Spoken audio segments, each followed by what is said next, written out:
There's more money going into online sports betting than there are investments. I mean, that didn't surprise me. When you look at the polls for younger kids and younger adults of like, what do you want to do when you grow up? How much faith do you have in your country? I mean, those numbers are miserable, dude. Like over 90% want to be TikTokers. About 90% don't believe in the direction of the country anymore. So people are experiencing existentialism, so they're more willing to take these risks right up front. But when it comes to like the long-term risks of like, what does your life look like in 25, 30 years? They're like, yeah, no way, dude. The world might end in 3 minutes. I've seen a bunch of movies, I feel like. We did a three-day, 24-hour movie theater binge. Nice. Deadpool, Wolverine, Trap, and Twister. Okay. Twister was great. Yeah, I thought Twister was good. For what it is, it was great. Yeah, right. It was like a nice, yeah. it was a nice like comeback to the 90s, disaster hits. My biggest thing is that if anyone chases a tornado, I want them to die. So I like the whole like what happens when you mess with nature. Yeah, dude, like the guy who's like the bear guy who's like, this bear is my friend, and he gets eaten by the bears. Like, yes, exactly. Like I feel zero sympathy for you. So I'm like not rooting for the heroes of the movie in Twister, but I agree with you. It was fun to like go back to it. Popcorn flick, Yeah, I loved Deadpool and Wolverine. Deadpool. It was a lot. It's a lot. It was hilarious though. I can't believe Wesley Snipes was in Yeah, it. the cameos. I can't insane. believe they got Wesley Dude. Snipes. Kith just used Wesley Snipes for their new fall campaign. Who? Kith, like the New York brand Kith, Oh, okay. Kith. Okay. Sick apparel brand. They always have like, dude, they've had Jerry Seinfeld, Adrian Brody, Edward Norton. They always have crazy pulls with their models, and they just did a shoot with Wesley Snipes. And I'm like, dude, Deadpool and Kith, like this guy's like back super. He's back in it. Well, I don't know if you know this, but like Ryan Reynolds in Blade with him, they did not get along. Oh, really? So that's why it's funny because like Yeah. he makes a comment about not Well, I like mean, dude. he's like Ryan Reynolds says, "Well, you never liked me" or whatever in Yeah. the movie, and they Okay. didn't I like. remember that They part. didn't get Another along. fourth wall getting broke. That Well, I didn't know. Yeah, That's but you hilarious. had to know. Yeah, that's You had so to know. But that's also the entire like the amount of like cameos and jokes that are like buried in other jokes in that movie is unbelievable. Like, Oh Jennifer yeah. Garner to Ben Affleck. Yeah, I I know. was dying on that one. it was brutal, dude. Yeah. And then, well, and fucking what's his face playing the superhero that no one really knows about. Van. Yeah, It so great. that was so good. He just like doesn't know who he His is. accents on everything. It's Yeah. so funny. Like my friends were sending me like all these memes. You know the memes where it's like the girls crying and it's like me in the background practicing my Borat Oh, yeah, impersonation. yeah. Like it's like they changed it to like the Sydney Gambit, Sweeney. Yeah. it's like the Gambit impersonation now. Oh, like Because of that movie, I rewatched 21 Jump Street. Holds up. dude, Like, 21 the Jump one Street from is 2012? hilarious. Yeah. Yeah, the first I one. remember going to the movies to watch that opening weekend. Yeah. It's so I was a funny. big fan of the show. I bought yeah. the DVDs. Yeah. I watched Johnny Depp in like the 80s. Yeah. The scene where they're like high Yeah. and they're like talking to the dude, crying, laughing the whole Yeah. the whole time. Yeah, it was hilarious. All right, should we dig into Should we just some? do a I have been freaking? recording for 8 minutes. Oh, Okay, sick. So we're gonna use some of that for sure. I love it. I would. Okay, me personally, just like directing y'all a little bit. This is great. Beautiful. And tying in real estate where you can. Yeah. Yeah, I definitely didn't want to do it all real estate, but we could just shit. We'd What just I do a don't wanna do is lifestyle. like, hi, I'm Nate Broussard. Today Nah. I'm sitting here. Da, da, da. Yeah, Like, yeah. Let's not do that. Okay, so Yeah, no yeah. introductions. I would just kind of like to go right into it. That's fine. I mean, I guess you're not posting an introduction anyways. So, However you guys want to roll it, man. I mean, Yeah. I mean, it doesn't even look like we're doing a real estate podcast. You're dressed up like someone's a grandpa. Someone's grandpa, I'm just- dude. 50-pound bags under my eyes. I know. Well, I guess what we're heading into Q4. Do we want to sort of frame? Let's it just around talk about that? the main points right now. NAR Okay. settlement, Cool. rate cuts, God, and the then just NAR settlement. generic things Okay. and so on from that. So this is how I want to frame the NAR settlement. This will be the last time I talk about the NAR settlement, Okay. which is ironic because it just went into effect 10 days ago. Well, you say that it's funny because that's all I'm talking about right now. I know. Well, you're I know. navigating different, but most realtors aren't. And I say it tongue in cheek, but we've been preparing for this as agents for at least 4 months now. And my brokerage in particular at RHA, like I mean, really hats off to my brokerage. Mm-hmm. The way that we've prepared for it is unbelievable. Like we've had the vice president of NAR host multiple trainings in our office, like flown into DFW and the whole 9 yards. So we've been really well prepared for it. And then now that it's actually kicked in, it feels like we're over prepared, which is always a good Yeah. thing because I'd rather be over than under. But I mean, the reality, this is what I always say. If someone needs to buy a house or like really wants to, they're going to no matter what. Right. And if someone needs to sell their house or really wants to, they're going to sell it one way or another. And I've found that it's been a little bit more tricky navigating the conversation with the sellers. And I'd phrase it this way. In a more difficult market as an agent, obviously we're promising a lot of different services to help a client get their house sold. But the reality is, like right now in DFW, we're somewhere between 3.8 and 4.2 months of inventory. Insane. So technically a buyer's market. And we're also looking at somewhere between 70 and 100 days on the market. So that's a tough bullet to bite for a seller. But within that narrative, one of the things that I can certainly spin as a marketing tool is we got to make sure that we provide, cooperative compensation on both sides, because that's going to help attract buyers. This is the interesting part, and we haven't gotten here yet because we're in really traditional buyer's market. But to be fair with that, there's not a lot of good inventory on the market. Or would you say the opposite? I actually think that's a good point. That's a whole nother topic that we should get into, which is the inventory of the DFW area and what people's expectations are. If I've messed up your train of thought. No. Oh, no. I've got retention. Okay. Let me finish my thought. And we're going to circle back to that because it's an important tip. But what I think is going to be interesting, and this is when the NAR settlement will really bear its fangs to the industry, is if and when we see rates come down a considerable and meaningful amount, and we do see more buyers enter the market, and if we start seeing days on market shrink down to 30, 20, 15, 10 days on market, then a seller will go, wait, why do I have to pay an agent on the other side? If I put my house on the market, it's going to sell no matter what. True. So that's going to be the tricky part. I think that'll be, really fun to navigate. But we'll see. And the NAR settlement is what it is. There's always been room to negotiate every aspect of a deal, including what agents on either side of the fence are paid. I've always encouraged my clients to have a transparent conversation with me about that. So now it's just more annoying for me because I just have to deal with more contracts that feel largely arbitrary, but that's really the big diff. And you scroll social media, maybe not as a consumer, but as a realtor or loan officer, and you follow other realtors and loan officers, and all you see is NAR, NAR settlement. So much NAR. And I think that the part that I worry about is I just don't want to worry consumers, because I think that they do scroll through stuff like that and then they start going, this is like so much to think about. Maybe I'll just not, Well, that's the big point right there, right? So you have all these agents talking about it. It's like, have you heard maybe? I mean, you've probably heard loan officers talk about it a little bit. We've talked about it a little bit. Yeah. But like our thing right now is like, okay, where does our role come into play with this during the pre-approval process, right? So like what we're doing is we're having the conversation, because let's be real, 80% of transactions are going to be business as usual. And what I mean by that is seller provides some sort of compensation to the buyer's agent, whether it's 2%, 2.5%, or the full 3%, then it's an easier conversation. Yeah. But what we're doing is, one, we're pre-approving. So we say, okay, you're pre-approved for this house, but also keep in mind you may need the 3%, et cetera, having that conversation.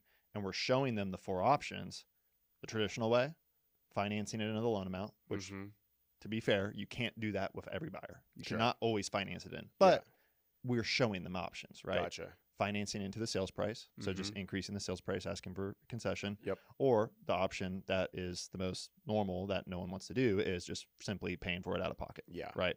Yeah. So we're showing them those 4 options because we want them to understand, because when they're not educated about it, they're not going to make a decision to buy.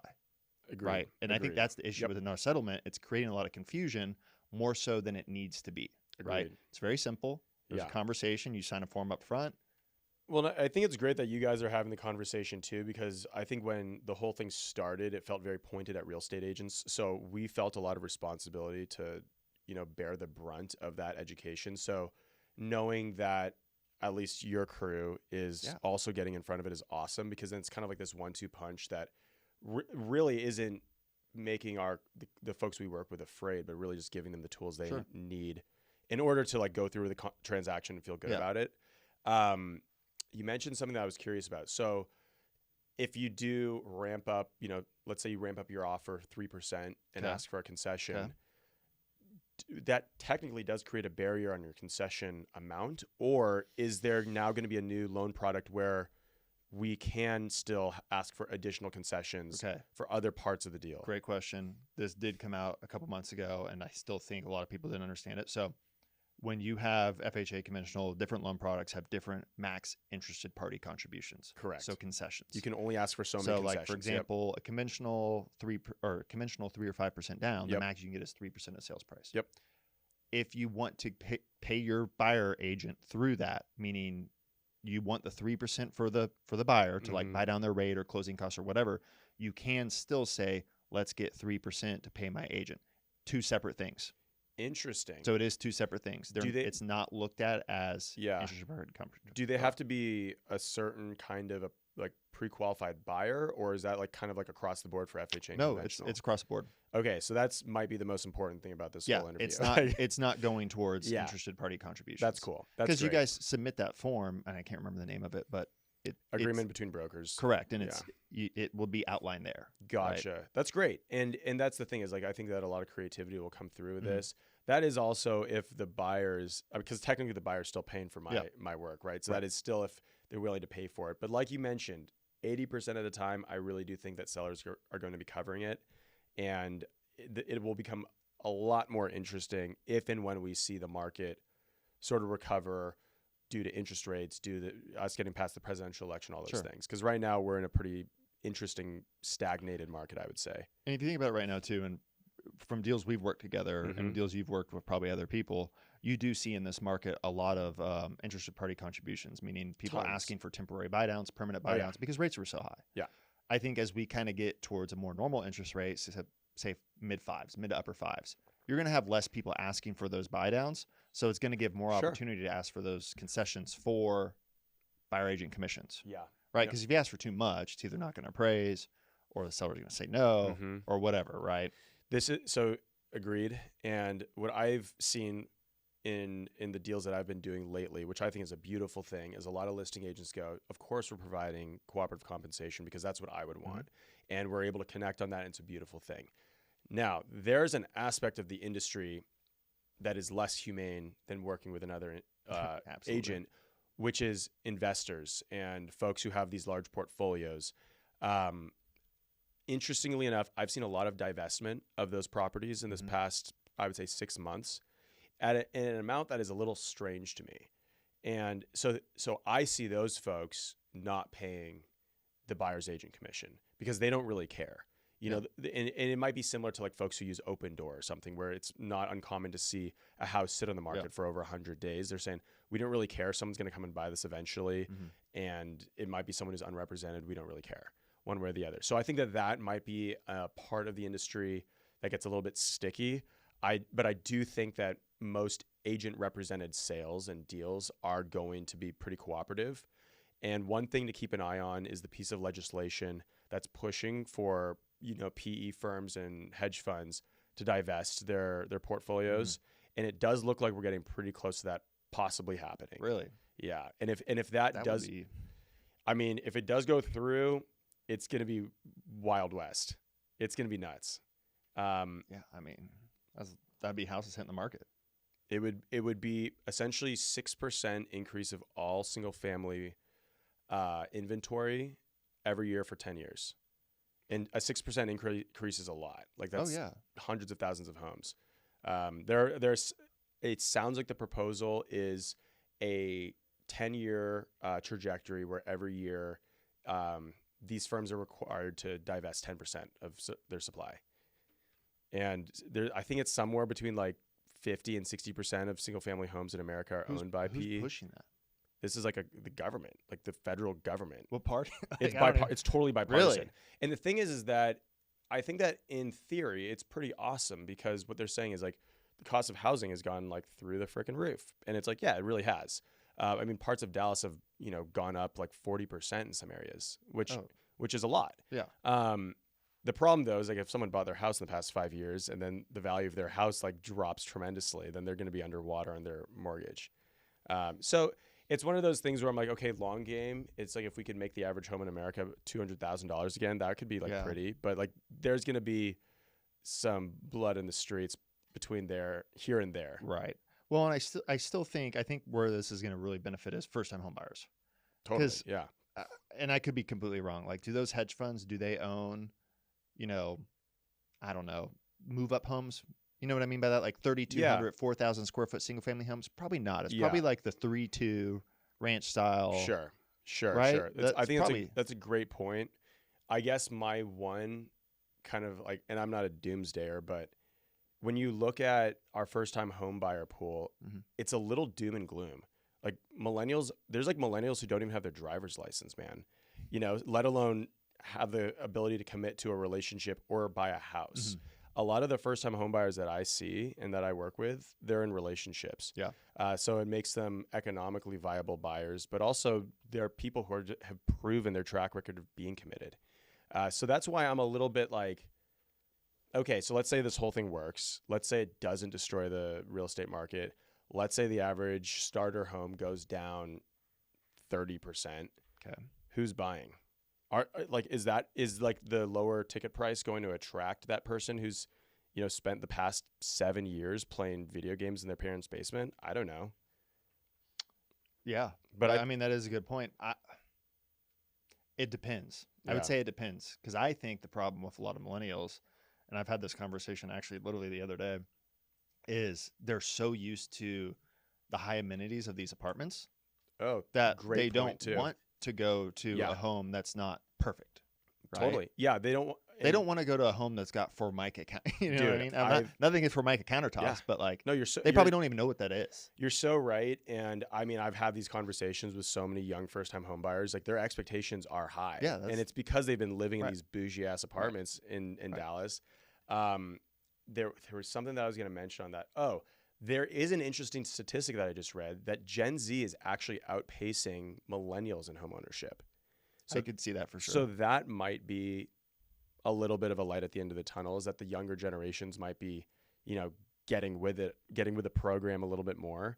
I think that millennials are kind of this interesting hinge generation of like, we were pre-technology and now we're fully immersed, and like, what the heck do we do? So maybe Gen Z will actually be our savior. I hate saying those words, but could be true. But what we were talking about with like going from like these nice apartments to first time home purchase, I think this speaks a lot to like the inventory in Dallas. Yep. And this is what is so interesting about this market. If you have a great home, and when I say great home, I'm not talking about a flip. I'm talking about like a home that someone's lived in for a number of years, right? And they were a great owner. Some of their own remodels or something. Exactly. Yeah. And they've lived in it. Like, they made the changes because they wanted to live in it. That sort of home, regardless of the interest rates, is not going to last in the market. Like, it'll be on the market 4 days. They'll put a deadline on offers by Tuesday, and it'll be pending by the following Friday. So the heat on that sort of product is sky high still. That might be 7% of the entire market, maybe less. Yeah. The next like 25, 50% of the market, like a pretty large margin, is going to be the flips. And I think we're now starting to get into this season where people are sick of those. And they're like the all white with like black highlights. Yeah, and I hope so. Yeah, me too, man. So I kind of wonder what's going to happen, because a lot of those are just sitting on the market forever. And it's kind of dragging a lot of house values down with it. And then the next, remaining percentages are like houses that need to be flipped or demoed, or then you start to have like your luxury margin as well. I still think there's a market for that, because with the amount of different demographics or people just coming in, like first generation homeowners that are families, and they may not be they may not be young, they may be 40 years old, right? But their generation is going to be the first, like they're blasting the path. Yep. I think they would still buy those up.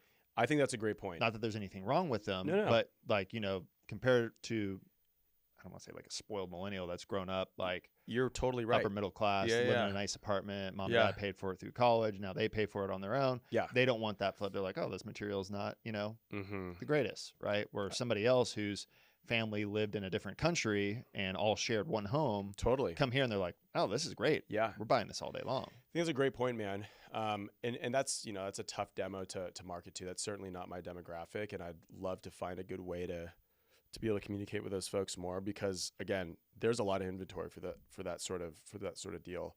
But yeah, we find ourselves in an interesting market. I think we find ourselves with an ever growing amount of inventory.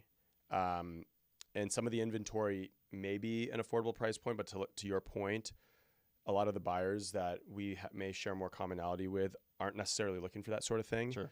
But then you also have a lot of new build stuff that's also sitting because the price point got so high over the past few years. And now it's the market's going to kind of force those prices down. But my concern is that as those prices come down, the builder's margin will get eaten up so much that they're not willing to come down anymore. Right. So I'm like, what are we going to do? Sit on the market for 200 days, or are you going to take a loss, you know? Or strategy, this may be a good gateway to kind of what you and Fari are doing on your, because you guys have quite a bit of new construction listings. And that's exactly what I'm referring to. Totally different price point, but, you know, some of the strategy, I know a lot of them aren't necessarily on market yet, but it's like some of the strategies we're trying to do with, you know, how do we get these things sold, right? Yeah. Really, it's not necessarily, I don't want to say it's the price point that's an issue, because realistically, the product that you guys are selling right now is not first-time home buyer, would you say? Or maybe it depends, man. They honestly might be 20 to 30% of our buyer pool. Okay. Which I think is still a significant amount. Let me rephrase that. It's a higher income earner, first-time home buyer. Yeah. It's not your traditional, absolutely, I'm 25, I'm single. Yes. It's more so like we're 35-year-old millennials. Yep. They have like an MBA. They're probably in a relationship. There's 2 people contributing to the mortgage, but their still combined household is probably $300K. So I don't think the issue is necessarily a price point, even though it does correlate, because it's very nice. Look, it's a nice product, but it's more so the monthly payments right now, right? With rates. Yeah, I think in essence, I think monthly payments, but I think there's also like a bit of a cultural issue that we're seeing. So this is gonna be like a kind of like a multi-tiered response, which I think the buyer that we just described, the first-time home buyer that may be interested, they may just be more happy staying in a rental, even if they're paying more than what the monthly payment is on that home. I just had a lease sign. It's $6,500 a month for a young couple. Okay, that's a lot of money. They could afford any one of my townhomes, right, with that payment. They could maybe why are they doing that? Non-commitment. They're just not non-committal. They're not sure. I think what we saw in the early 2020s that inspired so much of these products to be built, you know, some of these guys took too long to build. They missed the wave. So I think now we're kind of like wondering what's the next wave. We also got a little bit harbored because short-term rentals are out. So a lot of these products that we're selling would be fire short-term rentals. Yeah. Can't really do it anymore. Yeah. So, you know, the buyer pool has gotten beat up pretty hard for some of these newer products in highly desirable areas. And one thing that I've heard a lot too is, these are areas that are quite literally being gentrified. You know, you go around the neighborhood and you'll see a couple of the 900 square foot homes that were built in the 30s and 40s, and then everything around it is new. But then all the commercial development around it is quite old. Yeah. And you know what, South Dallas, East Dallas. Yeah, South and East Dallas for sure. Like Trinity Groves area. These are all areas that are super proximal to Dallas, like downtown. Yeah. So desirability there for sure. Yeah, people want to be within 15, 20 minutes of Dallas. Yep. But then the conversation always comes up, can I walk my dog? And I'm like, well, that's totally subjective and it's up to you, right? Also, as a real estate agent, I can't give an answer to that question. But everyone feels differently about that. And for some people, it's like, yeah, South Dallas, I don't care. Like, this is great. I'm buying my first home. Yeah. I'm getting a good deal. Nate's getting me a great rate. This is a party for me. Then there's other people that are like, dude, we're just going to keep renting. Yeah. We've got a pool at our place. We've been there for 3 years. If it's not broke, don't fix it, you know? It's funny you say that, because now it's got me thinking, because like about the whole millennials are kind of non-committal, right? Or maybe the upper, like our age, 30 to 35 or 40. I'd say 28 to 35. Okay. Yep. So going out on a limb, I wonder if it's more of a sense of like they're non-committal because of like that nostalgic, like we grew up in the 90s, 2000s, single family home. You have all that. You see that stuff on social media all the time, right? Yeah. Oh yeah. All those nostalgia pages. But it's like you have the Gen Z who they don't really have something like that. If you think, so I wonder if I don't know. It's I guess some crazy theory, but I guess what I wonder if it's like. Well, I think to piggyback off your point, what Gen Z has is like growing up watching Mr. Beast, being in like these massive crazy mansions. Right. So now they're like, hey, but let's try to figure out how to get that. I just feel like Gen Z is always trying to like go forward, like into new things, and like our generation is just almost like, let's go back. Dude, like I saw this crazy quote the other day, and it made me think about that. And I'm gonna totally butcher it, but like it was like the yearn for nostalgia is the lack of future growth or something like that. I mean, dude, I think crazy. I think that's a very apt point. And it also makes me think, okay, if we're seeing more of these Gen Z kids purchase homes, but a lot of them also are very into like communal living and like being with buddies. Like it's, you know, the TikTok houses in LA, it'll be like 7 dudes who are just making TikTok videos. Yeah. It would be interesting to see if you could start getting creative with how you could finance that. And even some of my friends who, you know, like I'm like one of the guys in my friend group who got a house, and it's not uncommon that like 3 of my friends will stay at my house for an entire weekend. Yeah. Because they enjoy it. And it's almost like reliving the frat days. Okay. But now I'm also wondering is like, maybe that's the model. Less people are getting married. Maybe it's about people sharing expenses and having some sort of shared equity like program where they can all legally be on title or something. I don't know. But I do think we're going to have to get creative for the future. Oh, sure. You know?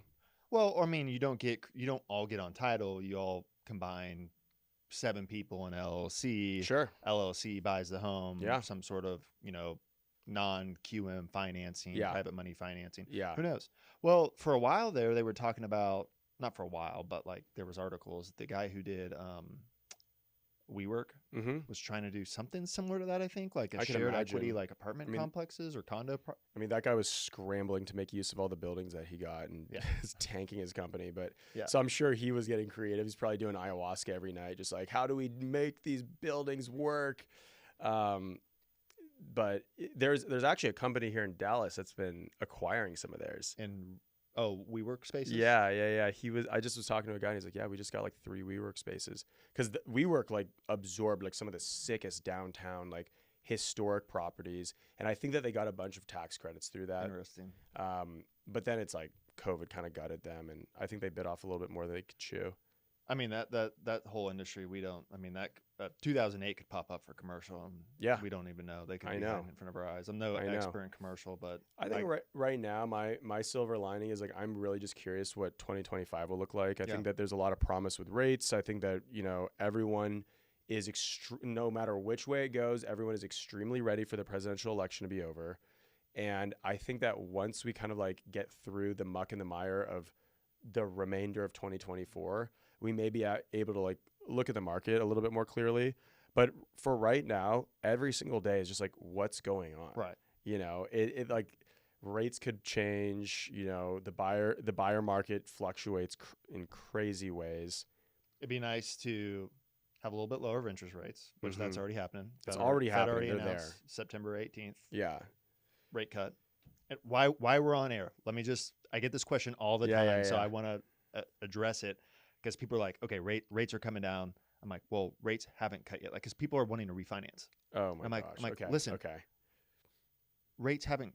You watch TV, you know, in some form or fashion, unless you live under a rock, right? You know, rate cuts are coming. So rate cuts haven't even happened yet, and people are already calling a refinance. I'm like, let's wait. They're like, well, why wait?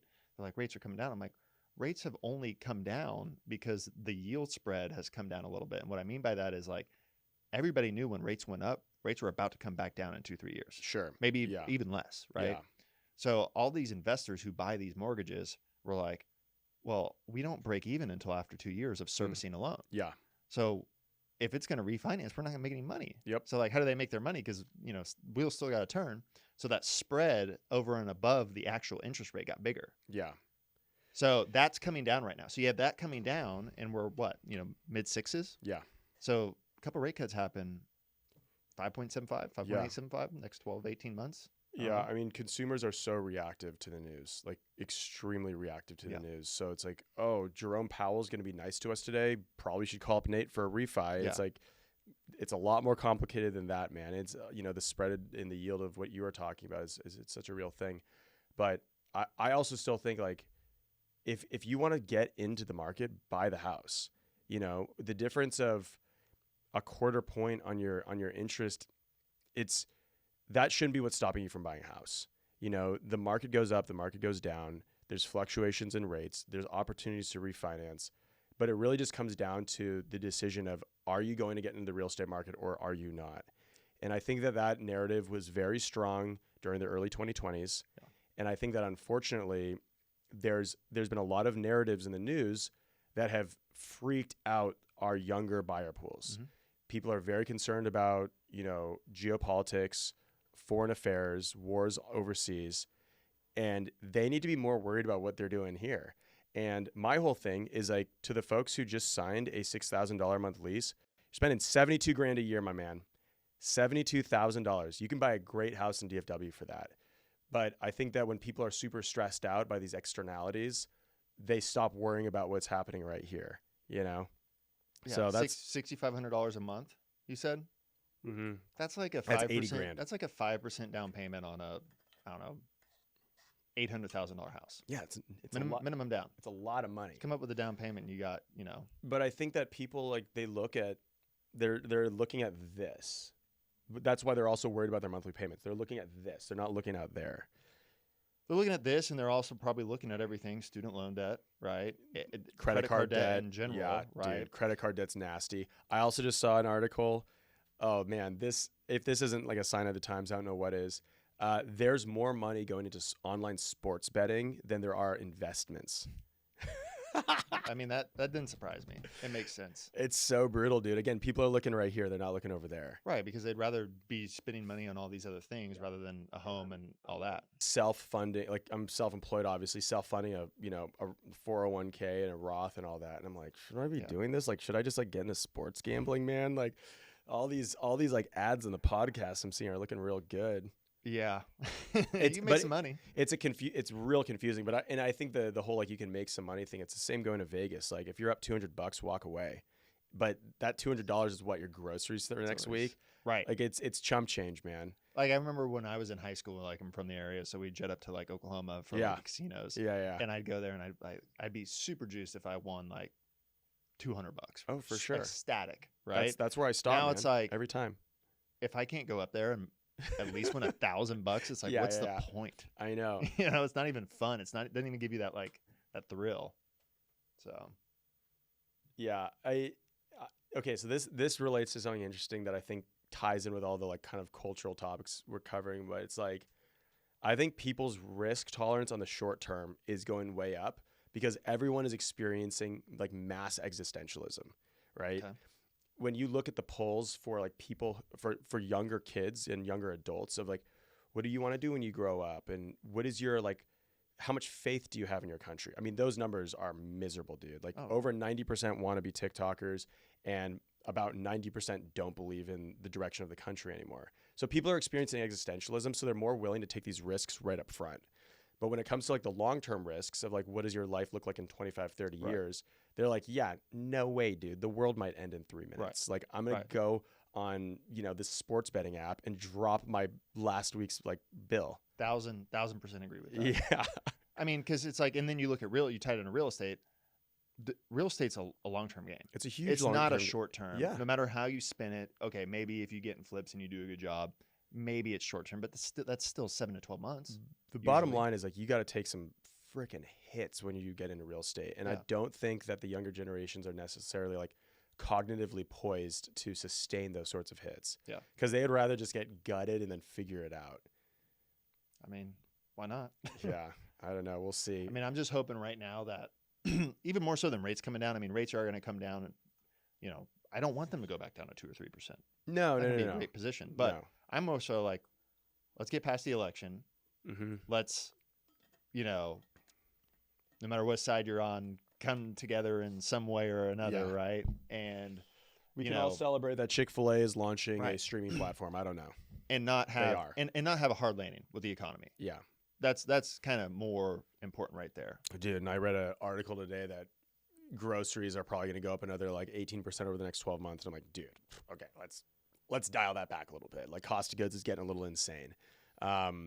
But yeah, I think that, once we exit this brat summer that's been so aptly branded, we might see a little bit more normalcy in 2025. I mean, we just need to get into another presidential cycle and everyone can just kind of screw off with the arguing, and hopefully that it will encourage people to start looking at things that are a little bit more long-term. And if and when they do, you and I will be there to make sure that they get what they need. Yeah. Hell yeah, brother. Love it. Sell some real estate. Is that good? So good. Perfect. Cool. That was great. Yeah. Hell yeah.